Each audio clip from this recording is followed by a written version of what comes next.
Bismillahirrahmanirrahim. Assalamualaikum warahmatullahi wabarakatuh. Apa kabar adik-adik semua? Semoga selalu dalam lindungan Allah Subhanahu wa Ta'ala dan juga sehat walafiat ya. Baik, pada pertemuan kita kali ini, kakak akan membahas masih di materi trigonometri. Nah, untuk sub pembahasannya adalah perbandingan trigonometri pada segitiga siku-siku.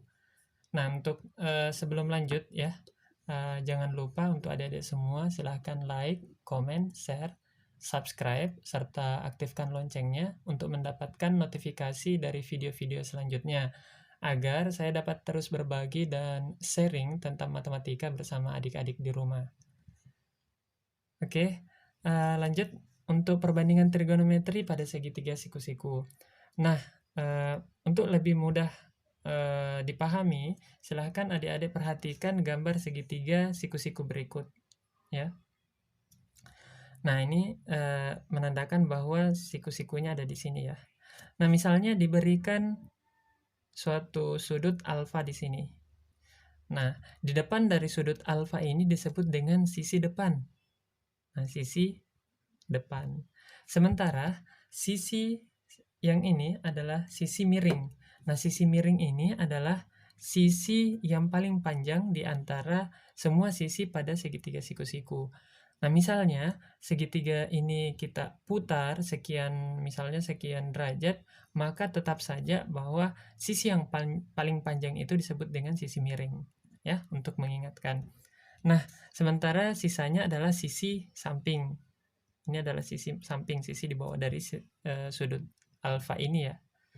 Nah, sekarang perhatikan trigonometri berikut. Ada sin, cos, dan seterusnya ya. Untuk sin alfa itu adalah sisi depan per miring. Jadi perlu diingat ya, untuk adik-adik, sin alfa itu adalah sisi depan per miring.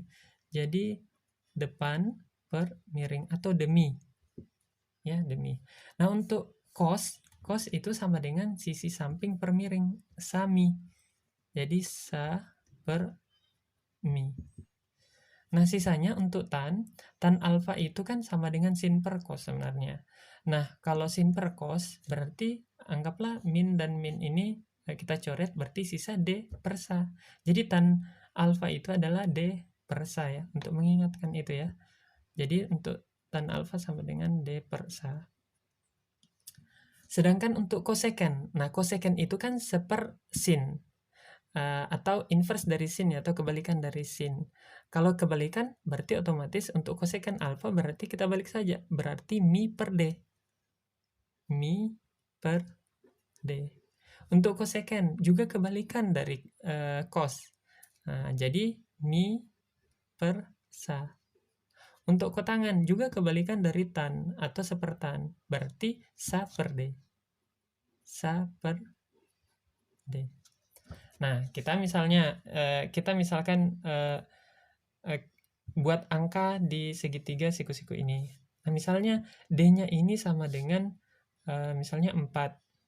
Di sini misalnya sampingnya adalah 3. Nah, miringnya ini otomatis 5. Nah, kenapa 5?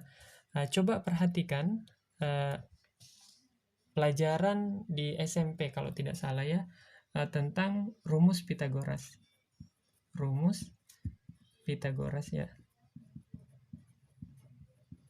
Nah, ketika ada suatu segitiga siku-siku, di mana misalnya ini adalah R, sisi miringnya adalah R, ini X dan ini Y. Untuk mengetahui sisi miring ini, maka R itu sama dengan, R pangkat 2 itu sama dengan X pangkat 2 tambah Y pangkat 2. Nah, berarti ketika R-nya, pangkat 2-nya menyeberang menjadi akar ya. Untuk pangkat 2 nyebrang jadi akar. Itu istilah yang saya gunakan biasa di kelas sama anak-anak ya. Untuk jadi sisa dalamnya X pangkat 2 tambah Y pangkat 2. Nah, begitu. Nah, perlu adik-adik ketahui untuk mengingatkan kembali materinya, untuk rumus Pythagoras ketika sisi miringnya yang ditanyakan, maka di dalamnya ini ditambah. Ya, boleh Y duluan atau X duluan terserah. Yang jelas di dalamnya ini ditambah. Nah, apabila yang ditanyakan adalah selain sisi miring atau selain sisi panjangnya ini, misalnya Y yang ditanyakan, maka di dalamnya menjadi kurang. Nah, pengurangnya ini adalah sisi yang paling panjang. Nah, jadi nanti misalnya X yang ditanyakan berarti X sama dengan R pangkat 2 dikurang Y pangkat 2, seperti itu. Ya, baik, kita masukkan angkanya. Nah, misalnya sisi depannya ini adalah Y-nya adalah 4, berarti Y-nya 4, X-nya 3 ya. X-nya 3, masing-masing pangkat 2, dalamnya ditambah. Nah, berarti ini 9, yang ini 16. Jadi 9 tambah 16, 25, akar 25 adalah 5. Jadi R-nya itu sama dengan 5. Terbuktikan bahwa R-nya itu adalah 5.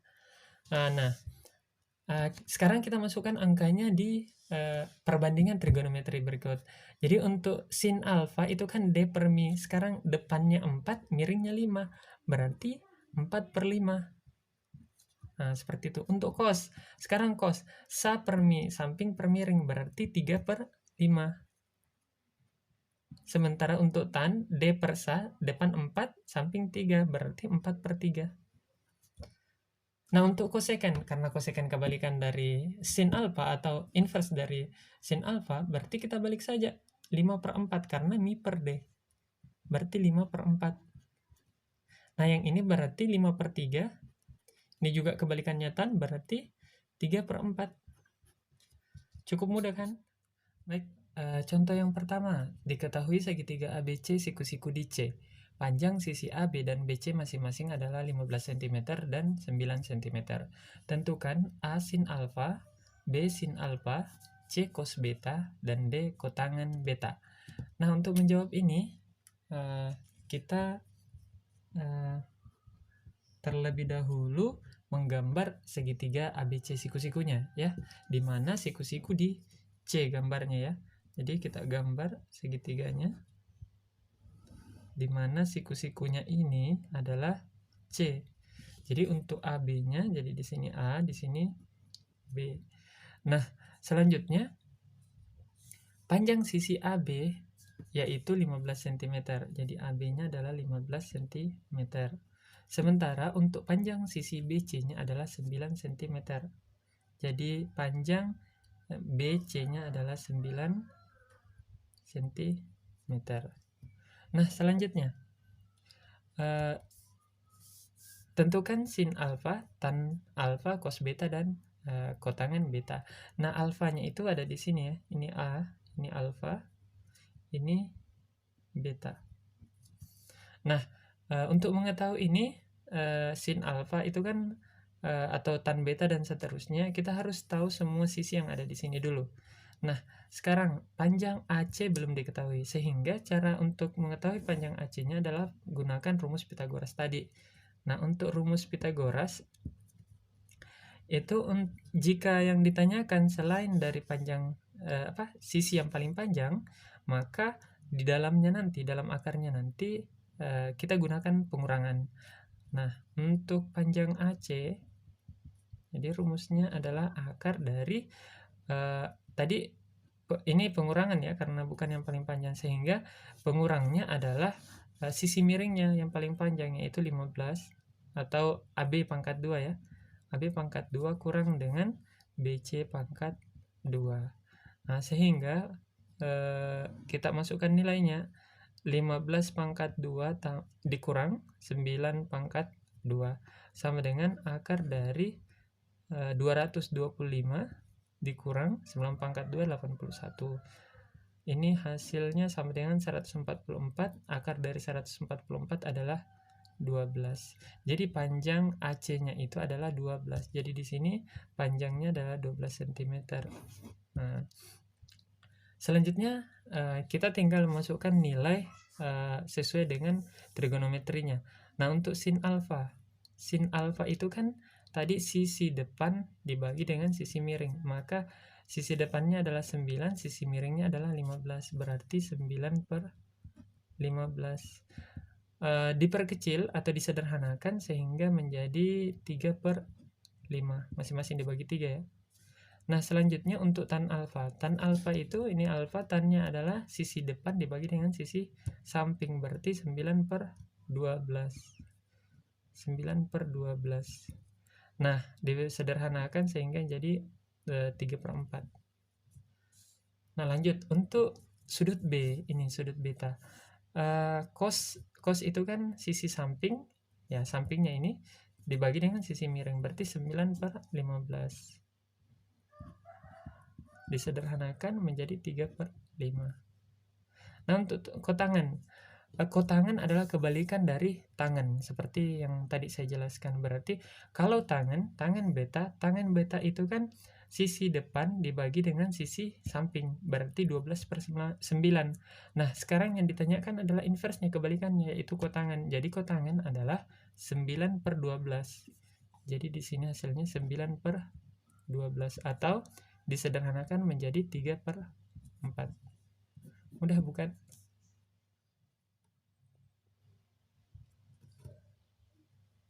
Nah, lanjut ke contoh yang kedua. Diketahui segitiga PQR, siku-siku di Q. Jika sin P sama dengan akar 5/3, tentukan nilai kotangan P. Nah, untuk solusinya, terlebih dahulu kita gambar segitiga PQR, di mana siku-siku di Q ya. Jadi, kita gambar segitiga siku-siku, di mana siku-sikunya itu di Q. Berarti di sini P dan di sininya R. Jika sin P sama dengan akar 5/3 sin P, jadi kita perhatikan sudut P. Untuk nilai sin itu kan sama dengan sisi depan dibagi dengan sisi miring. Berarti sisi depan bagi dengan sisi miring. Jadi ini depan, yang ininya miring. Nah, jadi di sininya akar 5, yang sisi miringnya adalah 3. Nah, untuk mengetahui kotan P, panjang PQ ini perlu diketahui. Nah, caranya sama seperti sebelumnya. Pada saat saya menjelaskan materinya, yaitu kita gunakan rumus Pitagoras. Ya, rumus Pitagoras ya. Nah, untuk yang ditanyakan selain dari sisi miring, maka dalam akarnya nanti dikurang, gitu ya. Jadi untuk panjang PQ itu sama dengan akar dari, nanti di sini kurang ya. Nah, pengurangnya adalah sisi miring. Sisi miringnya adalah PR. Jadi PR pangkat 2 kurangi sisi lainnya, yaitu QR. QR pangkat 2. Nah, sekarang kita masukkan nilainya.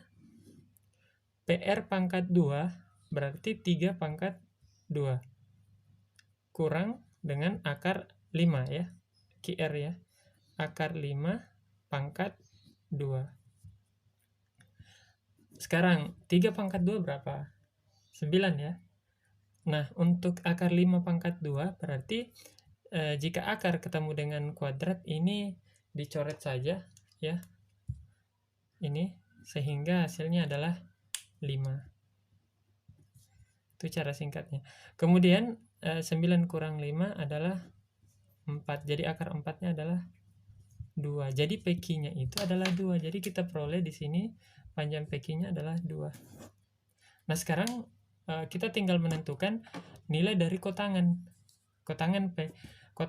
Kotangan itu kan, jadi kotangan itu kan sisi samping dibagi dengan sisi depan. Karena kalau tan itu kan sisi depan dibagi dengan sisi samping. Nah, sekarang inversnya, kebalikannya, yaitu kotan. Berarti 2 per akar 5. Nah, atau sama juga dengan 2/5 akar 5. Selesai. Nah, itu saja video kali ini. Semoga bermanfaat untuk adik-adik semua, dan nantikan video-video selanjutnya. Sekian, assalamualaikum warahmatullahi wabarakatuh.